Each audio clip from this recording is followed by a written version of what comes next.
अस्सलाम वालेकुम, good evening ladies and gentleman. उम्मीद करता हूँ आप सब ठीक होंगे। मैं फैसल ढेडी आपकी खिदमत में हाजिर हूँ एक नई एपिसोड के साथ जिसका नाम है mid week market recap by Foundation Securities, जहां हम डिस्कस करेंगे की performance takeaways of PSX from the beginning of this week. अगर हम परफॉर्मेंस लेवल पे निगाह डालें तो पीर वाले दिन के एसी 100 index opens at 154,616 index point के साथ, और आज वेडनेसडे के दिन it manages in settle to conclude at 156,177 index point के साथ। मजमूई तौर पे 1515 पॉइंट का इजाफा देखा है इन द बेंचमार्क के एसी 100 index over the last 3 working days. अगर हम लिक्विडिटी फैक्टर पर निगाह डालें तो पीर वाले दिन के एसी 100 इंडेक्स में मजमूई तौर पे 274 मिलियन शेयर्स का काम देखा गया, फॉलोड बाय ट्यूसडे वाले दिन 437 मिलियन शेयर्स का काम देखा गया, और आज वेडनेसडे वाले दिन 376 मिलियन शेयर्स का काम देखा गया, 15% down on day basis. Week started off with a little volatility, mixed trend and a kind of a certainty in a tier 3 stocks. ये मिक्सचर हमें नजर आया with the couple of activities, जहां market में कुछ हमने कल ये भी देखा और रूमर्स थी कि there could be a settlement of the circular debt, जिसकी अप्रूवल फाइनली प्राइम मिनिस्टर की साइनिंग सेरेमनी के साथ अटैच थी। बट आज हमने ये भी देखा कि प्राइम मिनिस्टर साहब विजिट कर गए हैं सऊदी अरेबिया के लिए, और यूएसए का विजिट है, and that prolong visit will and till next 10 to 11 days.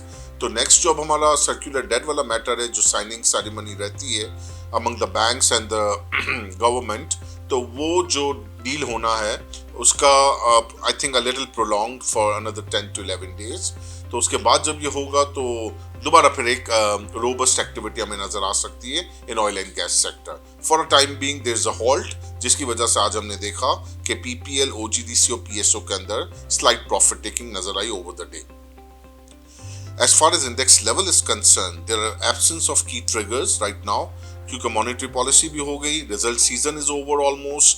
अब कोई ऐसा ट्रिगर नहीं है जो मार्केट को एक वजह बना के चला सके। For a time being yes, there is absolute and obvious reason is कि लिक्विडिटी बहुत अच्छी मौजूद है, वो तो रहेगी, but at the same time we are expecting and it would be a healthy sign for the market as well कि market थोड़ा सा करेक्शन ले, अब little bit slid down in the index may have a healthy sign for the new buyers taking new position for the long term portfolio as well. तो ये हमारा approach है, और गोइंग फॉरवर्ड हमें ये देखना है कि किस तरीके से चीज़ें आईएमएफ के एंड से होती हैं और फ्लड के नंबर्स किस तरीके से ट्रांसलेट होते हैं इकोनॉमी के।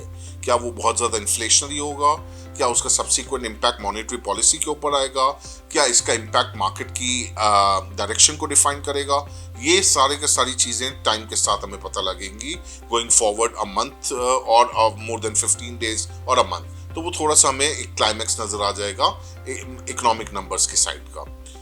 For a time being focus on value stocks, जहां अपॉर्चुनिटी मिले डिप साइड पे, वहां oil and gas, banks, cements and steel, इनको परसू करना चाहिए for portfolio gaining. Side waves में अगर कोई बहुत अच्छी अपॉर्चुनिटी टेक्निकल ग्राफ के पीछे है तो वो एक अलग स्टोरी है, but for a time being stay cautious for long term over leverage positions and stay focused on the long-term portfolio with high dividend yield stocks.